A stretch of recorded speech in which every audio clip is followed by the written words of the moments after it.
Yo no tengo pensado hipotecar mi gobierno ni el futuro de los argentinos para defender a nadie que actúe fuera de la ley.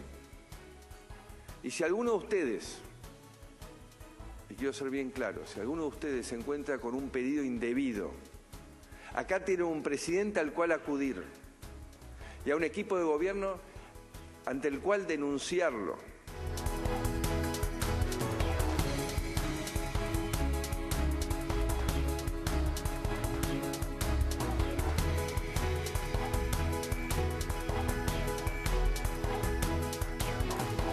Con una forma de hacer justicia muy particular y que me parece que no es encontrar la verdad, sino usar a un sector de la justicia para precisamente hostigar, como hicieron con el justicialismo, perseguir y de alguna manera complicar a quienes hacen oposición hoy en la Argentina. Es una obligación que tenemos los hombres que pertenecemos a organizaciones gremiales, sectores sociales y que defendemos la dignidad de la gente. Es una obligación que tenemos en luchar incansablemente, que nadie se haga distraído o se suma a la lucha de los trabajadores o se queda con los oligarcas que pretenden quedarse con la lucha de los trabajadores. Queremos seguir apoyando al buen policía, al que nos enorgullece, y dándole más seguridad a la gente. Por eso con el ministro empezamos una tarea para que este año se sumen 1000 policías que estaban en escritorios a las calles, con un entrenamiento previo, no de cualquier manera, pero que estén cuidando a la gente.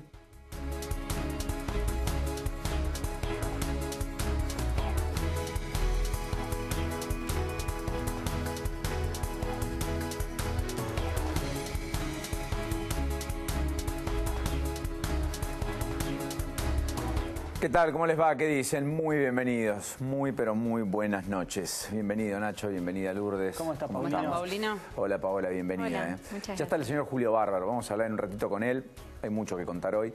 Hay mucho que analizar hoy. Está llegando Martín Soria, tal vez uno de los que el peronismo pueda plantear de cara al futuro como parte de la renovación, el intendente de General Roque, que quiere ser gobernador de Río Negro. Y después vamos a meternos de lleno en el tema pobreza, el impacto de la inflación, lo que está pasando en términos económicos, más allá de la cuestión que surge y emerge de Comodoro Pi. Pero naturalmente, si uno ordena, uno tiene que decir que hoy ha sido un día muy caliente otra vez en Comodoro Pi, con secuelas en la cumbre de la Asociación Empresaria Argentina, donde está lo más encumbrado del empresariado argentino, hasta donde fue el propio Paolo Roca y por primera vez habló en público de lo que los propios hicieron con su connivencia. Y también con secuelas en la política. Moyano plantándose y hablando de la idea de un paro general, lanzándose en un espacio sectorial con sectores que hasta aquí estaban difusos, en la construcción de una alternativa probablemente de cara al año próximo que confluya con algún sector del peronismo o no, veremos. Y el peronismo, en esa conducción que retoma José Luis Gioja después de la decisión de la Cámara que invalida la decisión de Servini de Curia, y que finalmente fue una reunión donde al unísono plantearon lo que Gioja decía, que es el cobijo a la expresidenta, a Cristina Fernández de Kirchner, en un momento en un momento recontra delicado, casi bisagra en términos procesales para la propia expresidenta y actual senadora. Y en el gobierno, además, tomaron nota. Sí. Y como marcabas, Nacho, efectivamente, la agenda la quieren casi dejar por exclusión, la quieren dejar casi excluyentemente vinculada a los cuadernos. Sí, lo adelantábamos ayer, no es por hacer el autobombo, pero sabíamos que se estaba gestando algo. Hoy el gobierno, cumbre temprano en Casa Rosada, despacho de Macri. Macri toma la decisión de postergar el lanzamiento, la presentación del nuevo Código Penal, lo iba a hacer el próximo martes. lo va a postergar aparentemente hasta fin de año. Es la segunda vez que se posterga esta presentación. Tenía fecha también anteriormente, tenía lugar Centro Cultural Kirchner, puesta en escena con gobernadores, con diputados, con senadores. Bueno, finalmente por el tema del aborto, esa fue la explicación oficial, por la polémica que generó el aborto en la Cámara de Senadores, que finalmente rechazó el proyecto de legalización, no va a ser enviado el proyecto, va a ser recién a fin de año. La explicación extraoficial es la que venimos dando. El gobierno quiere que se hable de acá a fin de año del tema cuadernos, que se explote al máximo esa agenda y por otro lado con el inevitable impacto del dólar, ¿no? El gobierno sabe que también se va a hablar del dólar, que no va a poder hablarse solamente de los cuadernos. Sí, lo que dice Nacho es, el gobierno no estaba... A ver, lo que contempla el nuevo Código Penal es que pese a la derrota de los que querían la legalización del aborto, se despenalice el aborto. Entonces lo que no se consiguió con una ley lo quieren hacer por la modificación con otra ley.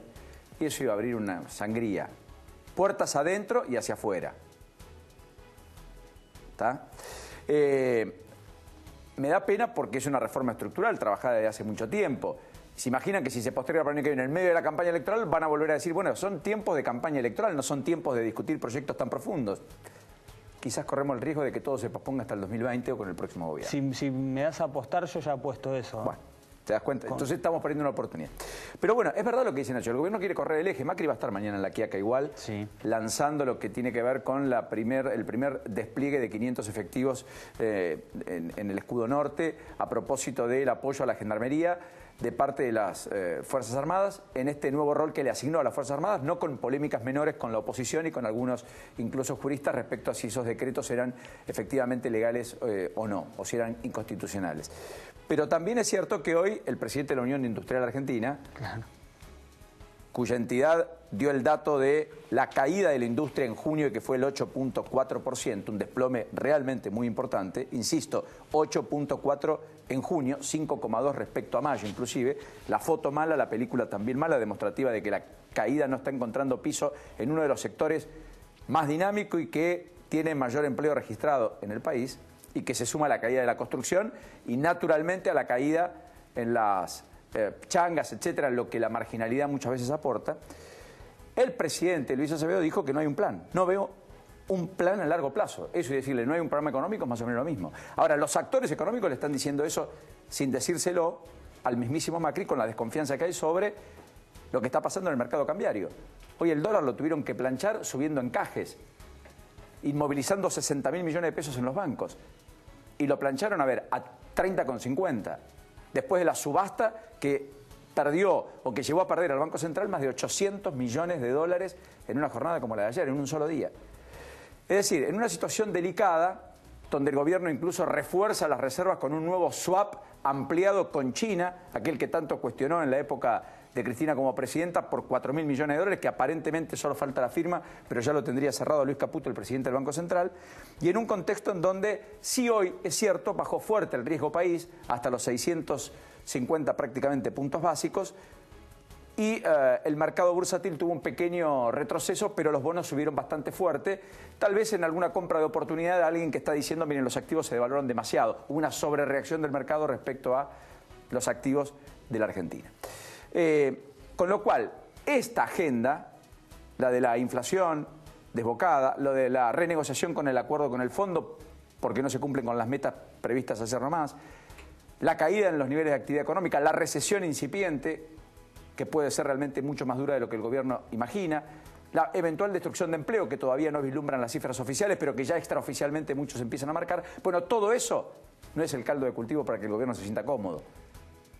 Sí, en todo caso, es lo que emerge de Comodoro Pi. Y antes de hablar con Julio Bárbaro, quiero que me detalles, Lourdes, las 3-4 aspectos centrales, porque hoy al menos hubo 3 protagonistas o 4 claves, ¿verdad? Sí. Hubo 3 protagonistas. Uno es Rodolfo Poblete, quien recuperó la libertad después de que el dueño de la empresa EMEPA, estamos hablando de Gabriel Romero, se presentara en el juzgado de Claudio Bonadío y terminara por convencer al juez para que le homologue el acuerdo. Recordemos que Romero hasta ayer no tenía el acuerdo homologado porque no había dicho todo lo que tenía que decir. Bueno, hoy se presentó.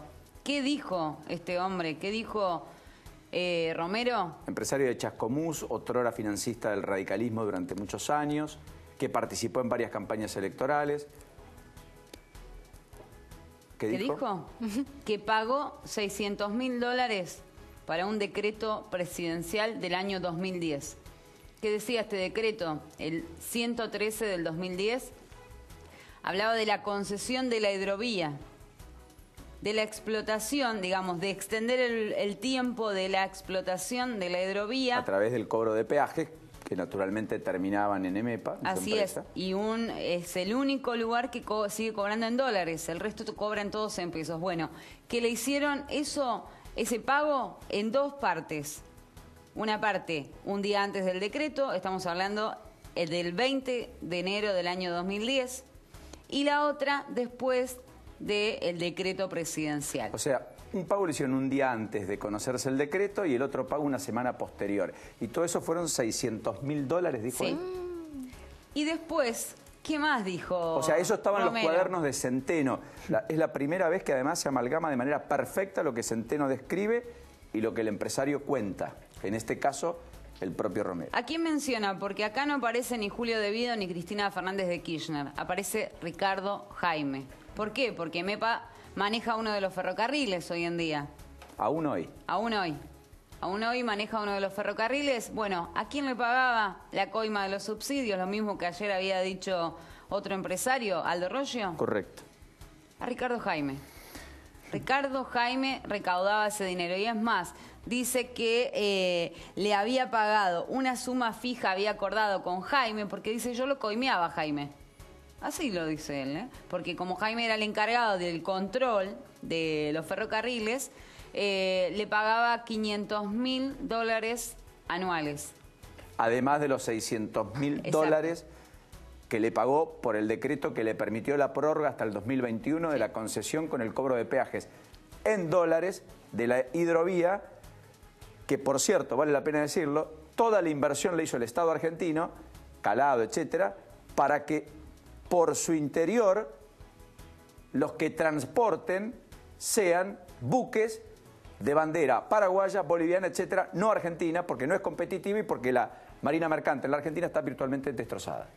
Bien, Bueno. entonces todo lo que dijo hoy Romero convenció al juez Claudio Bonadio, obviamente, y acá es importante destacar porque ya estamos teniendo el recaudador de transporte, el recaudador de corredores viales y el recaudador de lo que era obra pública. Tenemos hasta el momento 3 corredores. Como 3 cajas diferentes dentro de una caja unificada. Hay que ver si encontramos algún nuevo recaudador, pero bueno, va a ir surgiendo con el resto de la investigación. Pero, ¿quién más pasó? Esto de Romero obviamente generó que Bonadio decidiera liberar a Poblete. Juan Carlos de Goycochea Juan estuvo. Carlos de Goycochea. Y acá hago un parate importante. ¿Por qué? Porque este hombre, ex CEO de Isolux, él también fue echado por corrupto de esa empresa. Cordobés también. Él pidió declarar nuevamente, porque él ya es arrepentido, fue el primer arrepentido que tuvo esta causa. Él había hablado de campañas en un momento. ¿Qué es lo que dijo hoy? Hablar de campaña era un eufemismo. En realidad eran coimas, eran aprietes. ¿Y quién me apretaba? Roberto Barata. Es impresionante, Lourdes. A ver, el mismo que hace una semana, al estilo Fariña y Láscar, ¿se acuerdan? Hablan con la nata, le cuentan un cuento. 48 horas después van al living del Grupo América con Jorge Arriaga y le dicen, querían ficción, les di ficción. Bueno, no era ficción. No era ficción. Después terminó todo lo que ya sabemos. Algunos quisieron que sea ficción. Hicieron mucho para eso. Finalmente, la luz salió a la luz. La verdad salió a la luz. En este caso, de Goycochea, que dijo, el que estaba esquiando, el que vino 24 horas después. Porque dijo, 48 horas después. 48, tengo los pases comprados, estoy cómodo, déjenme terminar y vuelvo. En mis vacaciones. Primero dijo, yo puse plata para la campaña. Y hoy dice, no, miren, si no fue mismo, yo pagué coima. Es que quedó desactualizado, ¿no? Lo que dijo él. Quedó descalzado, digamos. Quedaba muy cortito y la iba a terminar pagando solo, ¿no? Porque fue el primero en declarar, dijo, yo me presenté antes. Obvio. Y te digo algo más, Paulino, porque acá no termina la historia. Escuchá esto. Le hacían pagar $300.000 trimestralmente.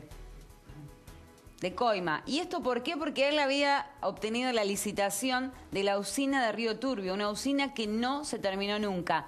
¿Qué pasó con esa usina? Porque no solamente lo apretaban para que ponga plata, sino que también lo apretaban, según los dichos de Goicoechea, para que contrate proveedores. Escuchá quiénes eran los proveedores que él tenía que contratar. A ver. Una empresa, Termipol. ¿De quién era Termipol? De un amigo de Julio De Vido, un empresario de Zárate. La segunda empresa, y esta me parece que es la más resonante, es Fainser S.A. ¿Cuál es la empresa Fainser? ¿Quién es la apoderada de Fainser S.A.? Romina Mercado. ¿Quién es? La empresa que nunca terminó esa avenida, ¿te acordás que lo contamos acá y que está en la gran causa por Río Turbio? Que cobraron los cheques pero nunca se hizo la obra. Bueno, la usina tampoco nunca se terminó. Y lo que sí también dijo... Pagaron coimas para obras que ni siquiera se terminaron, cuya plata salía del Estado, y las coimas terminaban en los que desde el Estado gobernaban para los sectores más postergados y para efectivamente, en un contexto de una política nacional y popular, ir contra el capital concentrado y las corporaciones. Y otra cosa más que mencionó en su declaración del día de hoy fue que a él lo obligaron a presentar, a inaugurar la usina sin terminar por la campaña de Cristina Fernández de Kirchner. Y dijo algo más. No solo Roberto Barata era el recaudador. Acá los que me venían a buscar los bolsos eran Nelson Lasarte y Ezequiel García. Lasarte, que los dos están detenidos. Chofer Lasarte. No, Lasarte, el secretario de Roberto Barata. Perdón. No tenía el rango de chofer a secretario. Ese acto que marca Lourdes fue el primer desembarco de la Fórmula Scioli Zanini en Santa Cruz. Claro, Sí. exactamente. Por eso lo apuraron. Correcto. Bueno, Ahora, perdón, Paulino, acomodamos un poquito los estantes. Es decir, los subsidios, ellos después, los empresarios que los coimeaban, digamos, le ponían la plata que ellos le pedían, ¿era lo que iba a subsidios? ¿O también los subsidios era lo que se les sacaba a los empresarios? Eso es lo que no me queda claro. El Estado daba subsidios en muchos casos, algunos. Y los empresarios, parte de esos subsidios los devolvían al funcionario que le habilitaba los subsidios. Pero eso es lo que dijo Rogio ayer. Claro. ¿Entendés? 5% de lo que me daban, 5% lo devolvía. Nacho, vos tuviste la cuenta de lo de Aldo Rollo. Sí, saqué la cuenta. ¿Sabes cuánto fue? De 2003 a 2011, que fue lo que admitió Rogio. Sí. Rogio dijo... Que hay que ver si es el 5, el 7, el 8, el 2, el 20 o el 40. La gran pregunta es, ¿fue solo 5%? Se ríe. En total, de 2003 a 2011, el Estado Nacional le giró a empresas vinculadas a los Rogio 800 millones de dólares. 800 millones de dólares. O sea que si lo que Rollo dice es verdad, él pagó de encoima, solo él, 40 millones de dólares. ¿De dólares? De dólares. Dólares. Sí, porque además las coimas se cobraban en dólares, porque si iban en pesos se enojaba. Hay que hacer el prorrateo de cuánto fue en pesos, uno entiende por la inflación. ¿Y la coima es para los digamos, es para los funcionarios o iba a la gente? No, a la gente nunca va, a la gente se la saca. Entonces eso está en bolso o enterrado en algún lado, ¿no? ¿Qué estás preguntando? No puedo entender. Sí, no. Su inocencia. Sí. No, es porque lo cuentan tan libremente, lo cuentan así como diciendo le pagamos coima. Entonces evidentemente hay toda gente que la tiene. Bueno, espérame un segundo, Pau. Espera que tengo que terminar de arreglar porque esto. Esto no termina acá, Paulino. Esto sigue. El último, dale. Martín Larraburu pasó también. Martín Larraburu pasó ayer a última hora.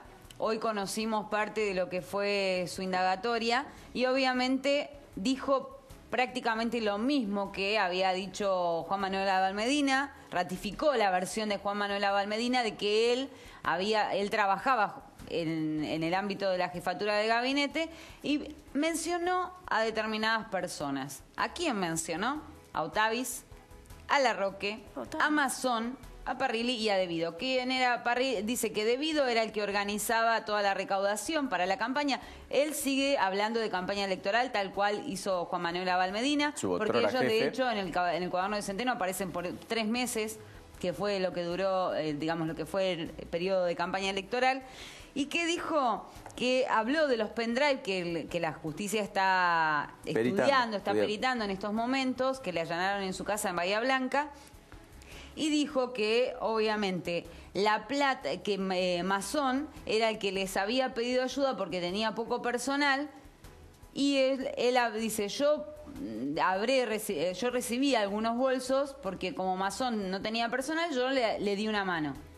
Eso es lo que él plantea en su indagatoria, pero siempre bajo las instrucciones de mi jefe, que es lo mismo que había dicho Juan Manuel Abal Medina. Habló de los pendrive. ¿Qué dijo de los pendrive? Dijo que eran planillas diferentes, que tenían distintos siglas, por ejemplo, o iniciales.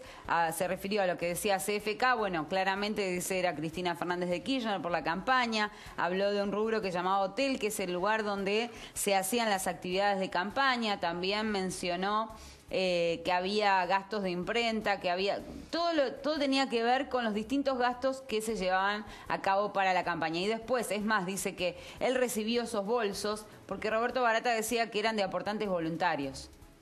O sea, él en ningún... Dice, yo no me voy a arrepentir. Igual que Abal Medina, nunca reconoció el hecho de que hubieran sido fruto de la extorsión o el apriete. Sí, pero lo que para mí es horrible es hacer cargo de un compañero fallecido.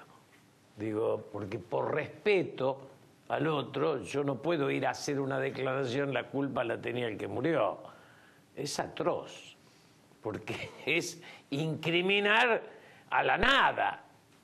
Y eso para mí tiene una cuota de indignidad pesada. Bueno, igual todos hablan de Néstor Kirchner, entonces nadie podría hablar. No. Yo te Néstor digo, cuando vos decís el que fue el responsable de lo mío era el que murió. No, sí. Porque era un partullo. Lo decís por el Choco Mazón. Lo digo por el Chueco. Choco es el operador político del peronismo desde el 83. Tenía toda una historia que entonces tipo muere y le echás la culpa a eso, me parece horripilante. Pero el otro tema no absurdo... es descabellado pensar que Larroque y Otavis, cada uno en su distrito, eran los que el armaban. Otro tema es... Acá aparece la cámpora. Eran los que estaban dentro del circuito que recibía ese dinero ilegal, El otro tema risueño, ¿no? Es el los porcentajes. Cuando vos lo terminás, $300.000... A ver, cuando vos ves que pagó 600.000, ¿por qué pagó 600? Es un absurdo. Debe haber pagado eso por 20 o por 100. Digo, están achicando los números a niveles donde casi te van a dar un premio a la decencia. Digo, acá si esto saltó era porque los números eran otros. Lo importante, Paulino, para mí lo más importante es que se bajaron de la estatua un montón de empresarios que parecían seres intocables. Entonces, como habíamos hecho del rico el triunfador definitivo, los tipos estaban allá arriba. Y el empresario es un tipo que ha hecho de la codicia una enfermedad. De esto que vos te preguntás, ¿para qué quiere 1.500 palos? ¿Para qué quiere 2.000? Y esa enfermedad es la que armó una estructura de sociedad. En la Argentina, si vos hicieras la lista de los enriquecidos en los últimos 30 años, vas a encontrar de 1.000, de 2.000, de 3.000, de 10.000 millones de dólares. Esa es la miseria que hay al lado. Porque nadie produjo más nada. Se apropiaron de lo del otro. No es que producimos nuevo. Sí, con la connivencia de aquel que lo permitió. Exactamente, desde el poder. Que decía el poder fue eso, que las convicciones no quedaban en la puerta de la Casa Rosada, y sin embargo se pulverizaron en el mismo momento en el que entró. Pero eso es lo que quiero marcar, porque si no, digamos, con una política decente todo cambia, porque la política es buena en tanto en cuanto se utilice para el bien común y en tanto en cuanto vaya para transformar realidades. Casi te diría que no hubo política porque no hubo quien piense el destino colectivo más allá de su interés personal. Que ese es el lugar de la política. Ese lugar estuvo vacío con Menem y estuvo vacío con los Kirchner. Por eso cuando yo digo, lo veo al nuevo personaje, al eterno Gioja, que nunca fue otra cosa que un funcionario, lo aclaro. Nunca fue un político, es un funcionario. Bueno, fue gobernador. No, pero funcionario. Sí, porque él aplaude lo que está arriba. Yo me acuerdo que cuando Menem se iba, él me decía, no, hay que, digamos, son los tipos que aplauden al que está. No hay ninguna opinión de él. La política es aquello que haces cuando aprobás lo que te gusta y te disgustás con lo que no. Ser oficialista siempre no es ser político. Bueno, Scioli estaba al lado, digamos. Es lo mismo. ¿Qué es Scioli? ¿Vos le sacaste una idea a Scioli? No, independientemente de términos peyorativos o personales que desconozco. Que no es peyorativo, no dicen nada. También fueron acomodaticios los poderes del turno, eso quiero decir, no fueron contestatarios. En todo caso, Néstor y Cristina fueron contestatarios al poder de Menem. Al final. Sí. Muy al final, con que el lo grupo estuvimos Calafate, juntos, claro. donde estuvo Dualde también. Y hasta con Lilita Carrió. Yo siempre digo que con Lilita nos juntábamos Lilita y Cristina para cuestionar a Menem. Entonces una historia, que era cuestionar el poder. Bueno, trabajaron juntos la historia de las cajas. Exacto, y ahí se pelean. Exactamente. Y ahí es la crisis. Y ahí incluso estaba Ocaña, también. Y ahí estaba yo con Cristina y estaba Héctor con Lilita. 2001. 2001. Pero, yendo a lo de fondo, termina un ciclo histórico de la Argentina, donde la corrupción fue el sustituto de la política. La política dejó el lugar vacío, avanza la corrupción y Alfonsín fue el último intento de que la política conduzca a los intereses. Después ya con Menem le regala el poder a los intereses y Néstor tiene poder él, digamos, hay un poder personal de Néstor, que entonces parecía que el Estado hubiera recuperado el poder, era la persona. A Néstor no le hubieran hecho esto con los dólares, porque le tenían miedo. El error con Mauricio es que no le tienen miedo. O sea, el poder del Estado en la Argentina es tan débil que aparecen esos millones de dólares que no sabe dónde son, te destruyen la moneda tipos que toda guita en negro. Paulino, ¿de dónde sale eso? Bueno, de unas privatizaciones que hiciste y regalaste lo que era de todo a 30 logreros. Ahora vienen 2 o 3 instancias y yo los incorporo. Una es los contadores y auditores van a tener que dar alguna explicación. Otro es el mecanismo por el cual empresas como Rogio blanquean ese pago de coimas en mano. Claro. ¿Cómo lo blanquearon? Rogio, que tomó la decisión, en Córdoba es el título, renunció a las compañías para tratar de no afectarlas en medio de planteos donde se sostiene que algunos quieren que esas compañías no tengan más contratos con el Estado. Por caso, el planteo de Leandro Santoro aquí en el ámbito de la Ciudad de Buenos Aires, para particularmente el tema subtes. Pero lo marcábamos ayer. Sí, Leandro Santoro que primero se haga cargo del otro, ¿no? También. No. Pues si pero no, es como un método, ¿no? Pasa de Macri a Calcaterra, de Calcaterra a Mili, de Mili a mi tía. Te esconden la empresa. Algunos o no, de un lado y del otro, sí, de los dos bandos. Es verdad. Pero te preguntaba, si yo le hubiera sido presidente, ¿esto estaría pasando? No pasa, esto no pasa. Vale. Esa es la ventaja de haber votado a Mauricio, es este caos económico está a la vista. Digo, ¿cómo logró que haya más deuda, más inflación y más miseria todo a la vez? Es difícil, es misterioso. Coincidió con Peña, al fin. Coincidió con Peña. No, usted una vez coincide con Peña. Claro, lo que pasa es que ellos, yo insisto en una cosa, nos venden que hay que atravesar el túnel.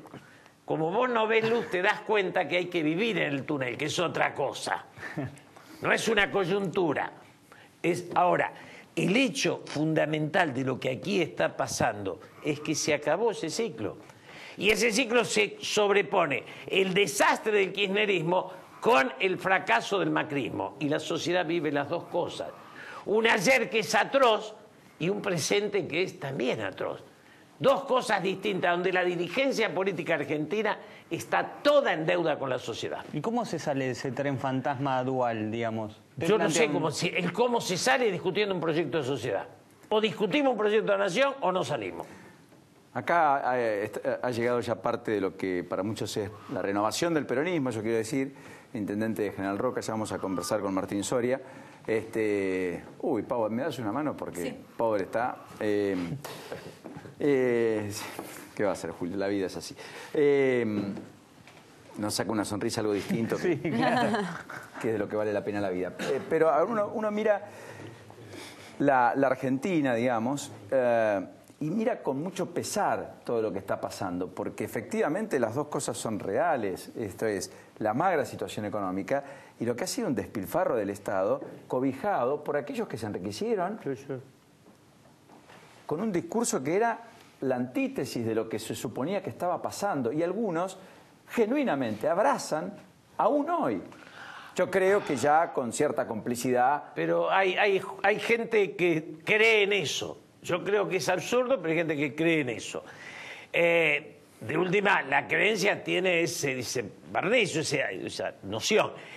Lo de fondo es para mí, por más fanatismo que hayan los que creen, eso como ciclo histórico se acabó. O sea, el peronismo ya, lo que hay que recuperar es el movimiento nacional y una sociedad donde discutamos qué hacemos con la educación, qué hacemos con la producción, qué hacemos con el trabajo y qué hacemos con lo peor del debate contra Macri, que es la concentración económica. Yo con la gran discusión mía con Néstor, que nunca la pude arreglar, es el juego. donde hay una tragamoneda y una coima. Perón nos ordenó votar contra el juego, Néstor lo duplicó y Mauricio no lo echó. ¿Está claro?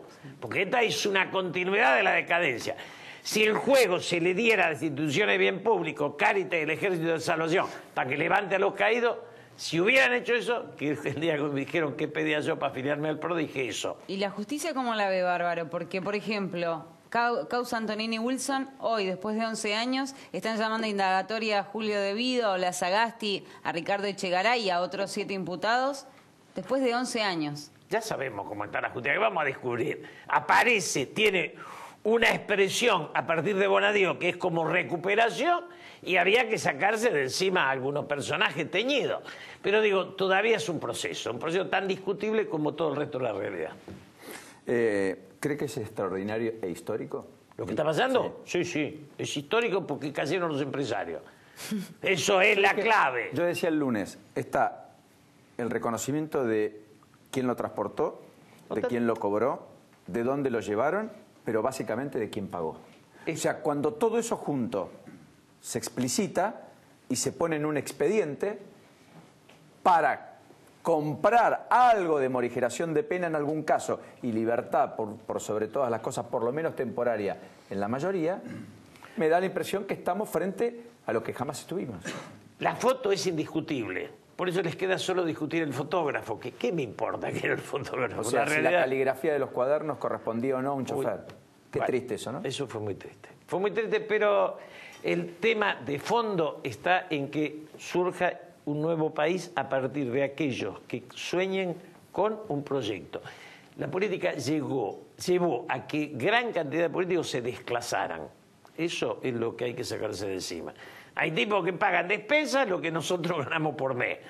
Ese enriquecimiento de la dirigencia política, sindical, empresarial y jurídica, eso es lo que destruyó la Argentina, Paulino. Julio, gracias. Gracias. Muchas gracias. Sé que otras invitaciones postergó y pospuso por nosotros, muy gentil. Martín Soria, gracias por este ratito, bienvenido. Gracias a vos, Paulino. Qué momentos, ¿no? Momento difícil de la Argentina. No solamente lo que decía Julio, ¿no? El tema de la justicia, todo este tema de los arrepentidos, de los empresarios, también de la dirigencia política arrepentida, porque no es casual tampoco, creo yo, que hace 2 semanas atrás, 3 semanas atrás, antes de que estallaran estas fotocopias de Centeno, de los cuadernos, no es casual que también hubo más de 1.500 arrepentidos en provincia de Buenos Aires, concejales, jefes comunales, funcionarios de una fuerza política que se arrepentían y confesaban que ellos no eran aportantes de la campaña de María Eugenia Vidal. Estos arrepentidos no quitan los otros. Es como decía Julio, es un momento lamentablemente triste de la Argentina. No solamente... ¿Es comparable 80 millones, 50 millones de pesos de 2 campañas electorales de... No. Tomar el padrón de Recrear del 2003 y hacer validar plata que no sabemos quién puso ni de dónde es y que la justicia ojalá determine rápido y en tiempo y forma y con este poder y no con otro, para saber que al poder también se lo indaga, que todo lo que pasó y se vivió y este nivel de absurdo que estamos escuchando de parte de los propios protagonistas. ¿Crees que es lo mismo, Paulino, Martín?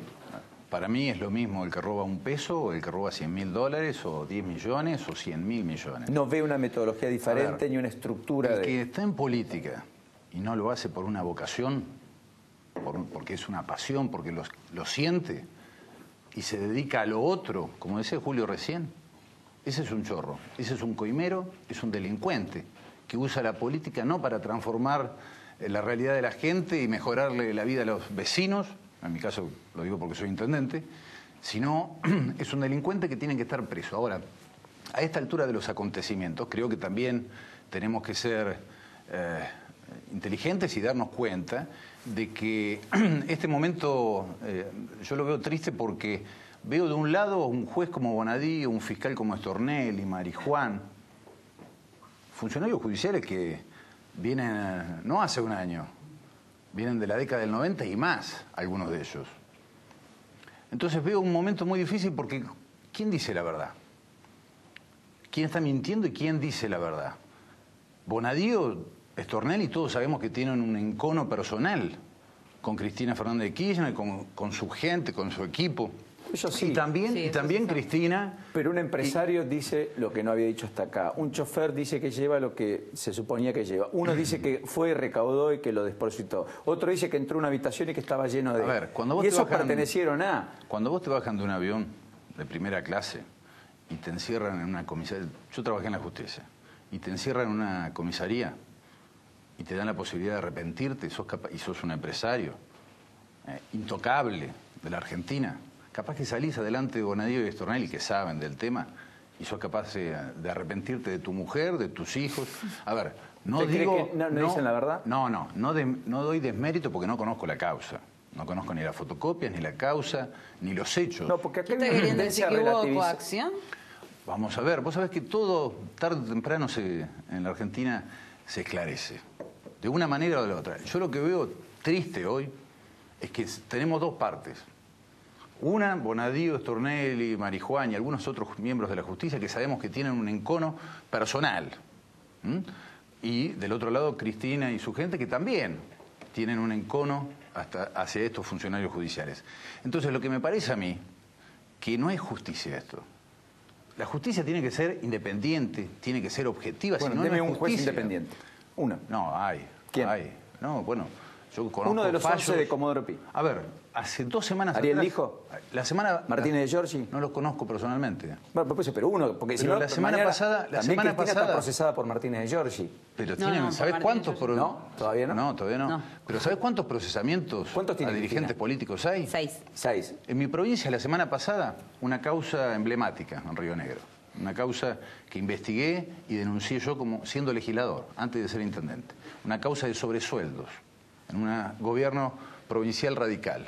Después de 28 años de haber estado enquistados en el poder de la provincia, una causa donde los ministros se repartían en negro sumas monstruosas. Al estilo de los Yo- sobresueldos del menemismo, digamos.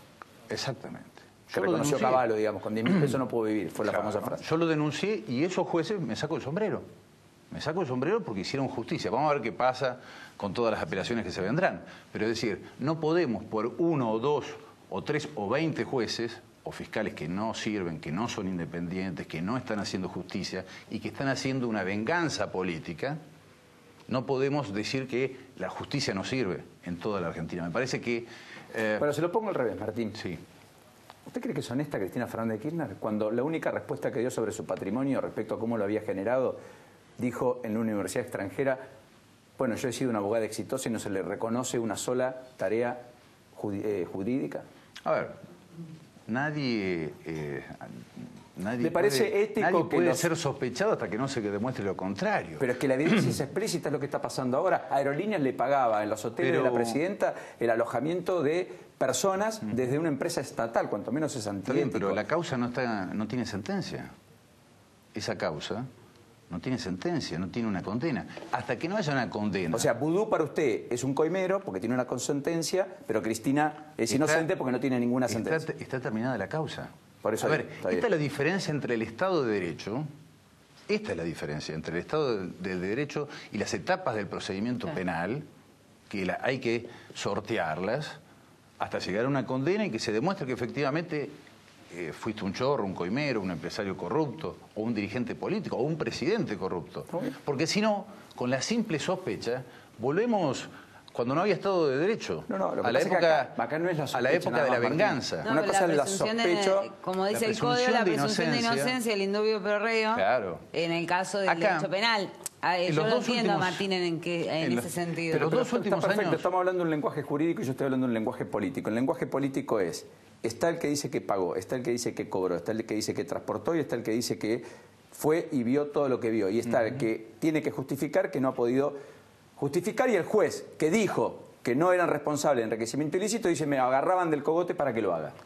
¿Qué sé yo? La verdad que hagan lo que quieran, pero... Tenemos, a ver, Yo tenés entiendo, un montón, Martín, y- tenés un montón de indicios. Bueno, está es listo, ya perfecto, está, punto. y Está está bien. perfecto que algunos con esto ya crean que hay cosa jugada y que No, ni tienen mucho menos. Y que todo lo que tirar- va a venir, porque evidentemente todos los días tenemos más cosas, digamos. Todo lo que se viene. Porque, a ver, me encanta que los chorros y los delincuentes, insisto, vayan presos. pero con una justicia objetiva e independiente, no con una justicia vengativa. Bueno, ¿y quién elige a los jueces? Bueno, la política. La política. O sea, que la política se eligió a sí mismo, a los jueces malos, para cobijarse a sí mismo. Mirá, uno podría entender eso. Estos mismos jueces. Ese es un planteo muy válido. Décadas. Sí, claro. En el Comodoro Pi. ¿Dónde estaban cuando todo esto pasaba?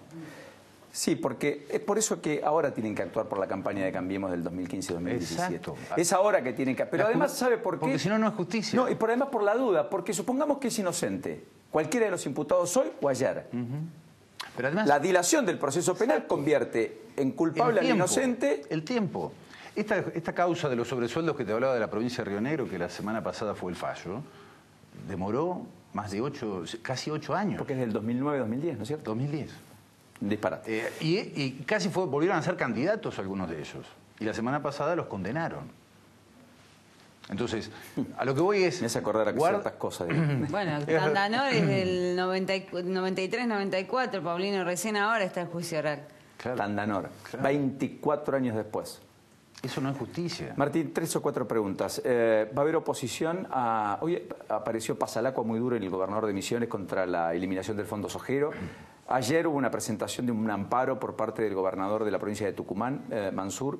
El defensor del pueblo en la provincia, con algunos intendentes, está planteando la idea de ir a la justicia para que por lo menos eso no ocurra a partir de este año y en todo caso quede para discutir dentro del proyecto de presupuesto para el año que viene y demás. Hoy he escuchado, vos mencionabas a Pasalacua, escuchaba un diputado nacional de Misiones que directamente decía, mirá, vino el presidente con su equipo económico aquí a la provincia de Misiones, nos prometieron que si firmábamos el pacto fiscal a fines del año pasado, no iban a tocar el fondo de la soja, que vos sabés que es un fondo federal que se reparte de manera, la verdad que proporcional y equitativa para todos los municipios y las provincias de todos los colores que hayan firmado el pacto allá por el 2009. Y este diputado nacional decía, vinieron, nos prometió Macri que si firmábamos el pacto fiscal, no iban a eliminar el fondo sojero para que sigamos haciendo obra pública en los municipios y las provincias, y que además, obviamente, la inflación no iba a haber problemas con la economía porque iba a ser del 10%. Y este mismo diputado nacional se preguntaba, hoy la inflación está para llegar al 35% a fin de año, y nos quitan los pocos fondos frescos que goteaba diariamente desde el Fondo Federal Solidario para hacer obras en los municipios, insisto, de todos. ¿De cuánto recibió? ¿O cuánto recibiría? El año pasado fueron 19 millones. Por ley, obligatoriamente, cada jefe comunal, cada municipio o cada gobernador tiene que inyectar esos fondos a la obra pública, a la infraestructura, no es para gastos corrientes. Pérez y Manzana, ¿cómo está el tema? Mal. La ecuación de $1 a 30 tampoco resolvió el problema de competitividad. A ver, este verano... No. No. De hecho, se han agravado todas las economías. A ver, todo esto que estamos viendo hoy es parte de esta profundización, de este ajuste que hace 2 meses atrás cerró Mauricio Macri con el Fondo Monetario Internacional. A ver, tenés una depreciación de tu moneda de un 325% en 2 años y medio, con una inflación acumulada en 2 años y medio de un 100%, con unos tarifazos descomunales. Río Negro produce gas y electricidad. Yo en mi ciudad he visto cerrar 2 galpones de empaque. Cuando cierra un galpón de empaque, el otro día lo explicaba por una radio, no es solamente que se vende una caja menos de manzana aquí en Capital, o en Europa, o en Rusia, o en Brasil. Es una familia que se queda sin trabajo. Y eso pasa en mi ciudad. Imagínate en el resto del complejo frutícola del Alto Valle, con este nivel descomunal de tarifas que estamos pagando.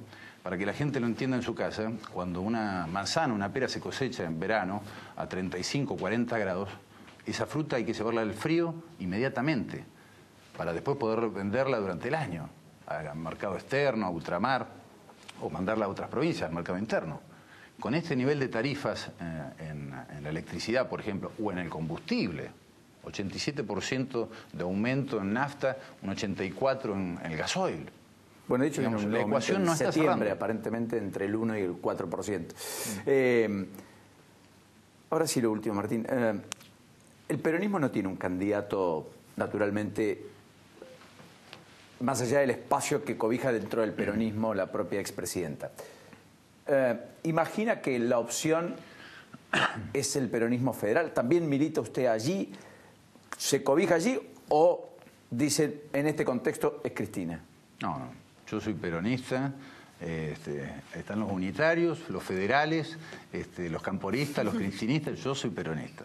Vengo de familia peronista. Mi viejo era un compañero y amigo de Julio Bárbaro. Estaba en esa misma comisión que allá en el 2001 investigaba esas cajas donde estaba Cristina y Elisa Carrió, también junto a otros grandes dirigentes políticos. Y me parece que cualquiera que esté hoy enfrente de esta política neoliberal centralista que está llevando adelante este gobierno, cualquier compañero o compañera, yo voy a estar ahí. Gracias por este ratito. Gracias a vos. Muy gentil, hasta la próxima. Martín Soria, aquí con nosotros. Bueno, Nacho, me contás un poquito lo que habías traído casi a modo de anticipo, etcétera, pero la negociación por el tema presupuesto, ¿la ves viable o no? Sí, hoy hubo nuevas reuniones en Casa Rosada, estuvo Alfredo Cornejo, líder del radicalismo, fue con la excusa de un acto, pero va a ser el portavoz de el mensaje puertas adentro del radicalismo. Me parece que va a ayudar a calmar tensiones con la propia tropa, pero también pasaron Domingo Pepo, de Chaco, estuvo con Rogelio Frigerio, y tenemos la foto, y también estuvo Gustavo Bordet, gobernador de Entre Ríos. Me parece que va tomando forma, va avanzando, pese a estas críticas que comentabas vos, que abonaba Martín Soria respecto a la eliminación del fondo y que generó algún tipo de diferencia y de tensión. Me parece que va a haber un acuerdo, me parece que va a ser presentado sobre la hora, sobre la fecha de que tenga que enviar Mauricio Macri el presupuesto al Congreso, y que tiene dos aristas. Por un lado están los 100.000 millones de pesos que tienen que recortar las provincias, que buena parte ya han hecho su aporte con esta eliminación del fondo sojero, más o menos la mitad ya está cubierta. Restarían unos 30.000, 40.000 millones de pesos que van a salir del transporte, de los subsidios al transporte que van a absorber las provincias, y después si se quiere, alguna pincelada con pequeñas obras y demás que van a discontinuar, o que el gobierno nacional le va a decir, bueno, háganse cargo ustedes. Pero ya estarían más o menos los números, que era lo más importante. Buen dato, como siempre, Nacho, de primerísima fuente, y grandes las fotos además. Hablando de fotos, Isaac, gracias por este ratito, bienvenido. ¿Cómo te va? ¿Cómo le va? Buenas noches. Bien, muy bien. Ya nos metemos en el tema pobreza y demás. ¿Vio cómo se despidió Pepe Mujica? Dijo, tengo 83, ya estoy. Sí. Abandona el Senado, expresidente de Uruguay. Sí. Se lo dejó en la propia residencia donde vive con Lucía Toporaski, la presidenta del Senado. El paso al costado, ¿cómo lo ve? Qué gesto, ¿no? Independientemente de lo que uno piense ideológicamente. Este tipo, el poder para enriquecerse no fue. Así es. O sea, eso es prueba de que se puede. Claro, de que esta cuestión de que hay una corrupción estructural con la que no se puede, o se la niega, digamos, decir, bueno, yo nunca vi nada, que mientras la justicia no pruebe tal o cual cosa y no esté condenada, en realidad es que no existe o podría existir. Bueno, son todos argumentos muy débiles, digamos, y que no convencen a nadie, digamos, a esta altura. Subió la inflación, precios de alimentos y bebidas por encima del promedio, tendencia no parece ser diferente en lo que resta del año. El agravante es que la economía, que tuvo un buen primer trimestre, va camino a tener un mal segundo semestre. ¿Hablamos de eso tras la pausa? Bueno. Con Isaac Rumi, que está aquí con nosotros. Pausa, ya venimos. Los nuevos tendederos Sabelcor, con nuevo diseño, prácticos, plegables y muy resistentes, construidos en acero en sus dos terminaciones, en color gris plata y también en color blanco, ideales para departamentos y espacios reducidos. Además, los podés conseguir en cualquier hipermercado, bazar y ferretería de todo el país. Y recordá siempre, comprando un producto Sabelcor, comprás trabajo argentino.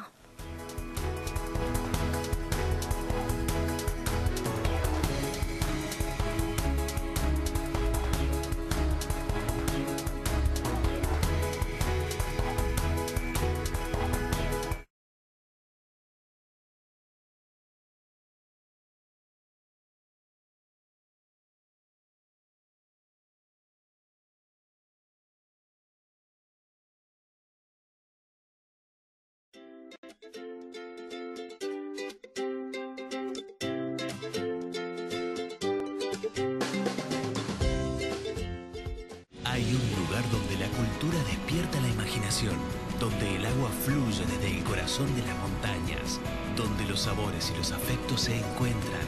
Una tierra que celebra los vínculos. Venite a San Juan. SUTECBA, un gremio siempre junto a sus afiliados.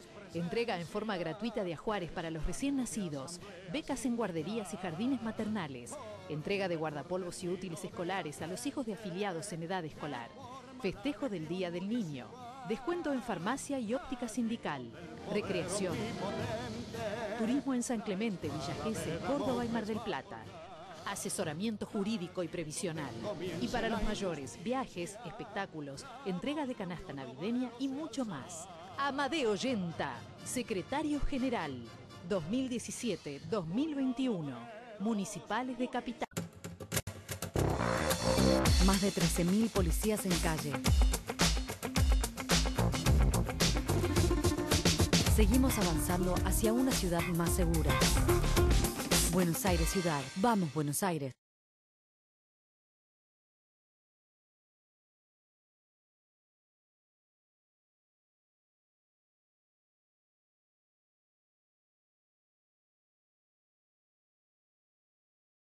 Telecentro te trae el mejor combo, Wi-Fi Zone con miles de puntos de conexión y 30 megas Wi-Fi para tu casa. Además, telefonía fija con 2.500 minutos libres. Y como si fuera poco, más de 60 canales HD. ¿Querés más? Convertimos todas las teles en Smart con acceso directo para ver Netflix, YouTube y Telecentro Play. Ahora podés mirar los deportes, series y películas, como, cuando y donde quieras. Todo por solo 1.356 pesos final por mes. Telecentro te conecta todo.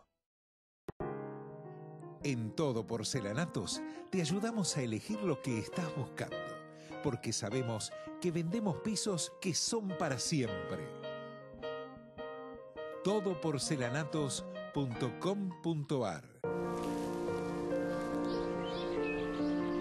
Hojas, barro, árboles.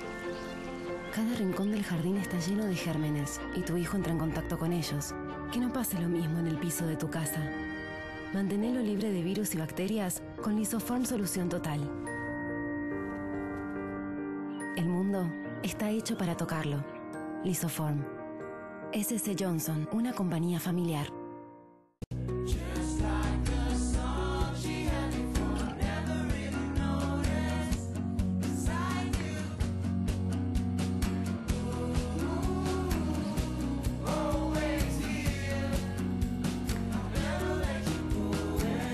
Estar bien es lo primero.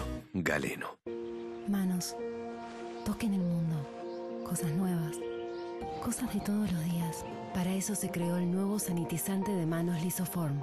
Una espuma líquida única que mata el 99,9% de los gérmenes y que es suave con tus manos. El Lisoform que ya conoces, ahora para tus manos. El mundo está hecho para tocarlo. Lisoform. SC Johnson, una compañía familiar. Quaistone. Mesadas y mobiliario de piedra sintética. Quaistone.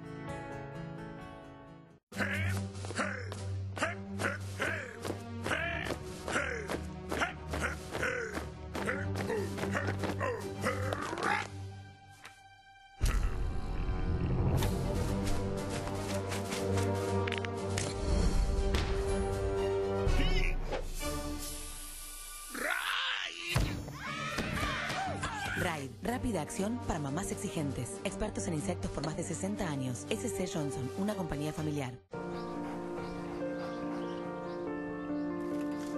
Hace que tus hijos disfruten del aire fresco adentro como lo disfrutan afuera. Con Lisoform automático neutraliza todos los olores de tu casa. El mundo está hecho para tocarlo. Lisoform. SC Johnson, una compañía familiar. Vos ya sabés que Telecentro te ofrece el servicio que más te conviene. 30 megas de internet para navegar en tu casa sin parar. Más de 100 canales digitales con la mejor programación en HD y en telefonía fija 2.500 minutos libres. A eso, sumale Telecentro Play, la nueva TV de Telecentro donde puedes ver un programa en vivo y rebobinar cuando quieras, disfrutar de las últimas 24 horas de televisión, ver series, películas y mucho más. Todo esto lo puedes solicitar llamando al 6380-0000 o bien ingresando en telecentro.com.ar porque Telecentro te conecta a todo. Qué grande, Pau, eficiente como pocas. Bueno, Isaac, ¿qué viene en la economía? Bueno, no voy a descubrir nada nuevo diciendo que se viene una profundización de una situación muy recesiva en el segundo semestre. Ya estamos transcurriendo esa situación. Y hay, por supuesto, una apuesta del gobierno justamente a atar a algunas variables que las tiene muy descontroladas, como la inflación a partir de una baja abrupta del consumo y tratar de cumplir con otros acuerdos que firmó con el Fondo Monetario, como la reducción del déficit también de una manera muy acelerada, más acelerada de lo que le tenía planificado. Cada vez parece que se aceleran más los tiempos. Probablemente el gobierno esté previendo una imposibilidad de llegar a cubrir todos los aspectos que acordó con el fondo, y entonces va a necesitar, seguramente va a tener que renegociar un perdón, un waiver para poder refinanciar, pero para llegar a esa negociación de forma, digamos, con algún argumento, el argumento central es que está realmente dispuesto a ir a fondo con el ajuste, y para eso está dando todas las señales necesarias, digamos, o por lo menos que cree necesario. El sector financiero es realmente una situación muy, si se quiere, muy complicada, en el sentido de que todos los días el gobierno va cambiando los instrumentos de deuda, pero la deuda se mantiene y se agranda. Entonces saca las LEVAC porque tiene ese compromiso de rebajar la deuda en pesos, entonces ofrece letes en dólares o letes en pesos, y si saca letes en pesos inventa otra como las LELIC. Y bueno, ahora las Novak para los bancos, exactamente, a un año existen las Novak, que es otro instrumento más, pero en realidad es como un recambio permanente de la nominación de la deuda del Estado, de la deuda que vamos a tener que pagar todos. Con un agravante, que es que todos los días toma decisiones de política monetaria del Banco Central. Eso habla del endeblez. Claro, porque... O sea, para usted también, como dijo el presidente Loía, falta un plan, una mirada de mediano y largo plazo, es decir, falta un programa económico. Sí, falta un programa, pero desde mi punto de vista no nos conformaríamos con un programa que siga esta dirección, sino que justamente nos parece de que lo que falta es un programa que privilegie los intereses de las mayorías, porque hoy obviamente las mayorías están muy afectadas y cada vez ven deteriorado su poder adquisitivo de una manera cada vez más profunda. Lo último, le va a pegar a la pobreza que está medida por ingresos sin duda es la inflación, porque además este es un año en donde los salarios traccionan a la baja, es decir, el poder de compra de aquel que mantiene el empleo o que negocia en paritarias, inclusive aumentos, va a tener aumentos menores a lo que la inflación en términos promedios va a generar en términos de aumentos de precios. Por consecuencia, no es descabellado pensar una inflación otra vez arriba del 30%. Seguro que no va a ser por debajo del 30, va a ser por encima. Yo creo que va a estar mucho más cerca del 35, seguramente. O sea, y sobre todo en lo que más importa a la familia, que son las canastas básicas. Mira, te doy un último dato, rápido.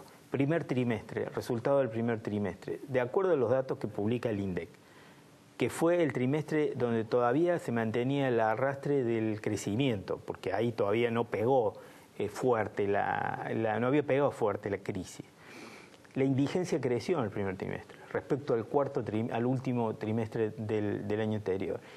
Y el único empleo que creció, que en realidad es el único que creció durante todo el año 2017, y en este primer trimestre es solo el empleo en negro.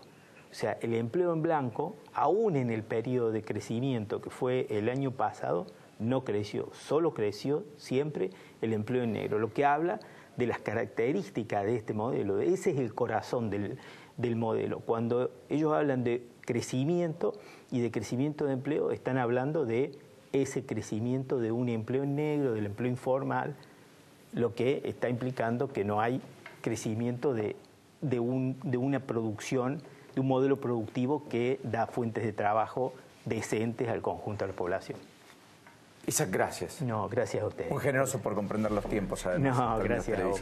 Nos vamos, punto final. Nachito, Lourdes, hasta mañana, si Dios quiere. Hasta mañana veremos qué pasa en esta cabeza. Por ahora. Mañana puede haber novedades. El viernes parece que viene cargado. Sí, claro.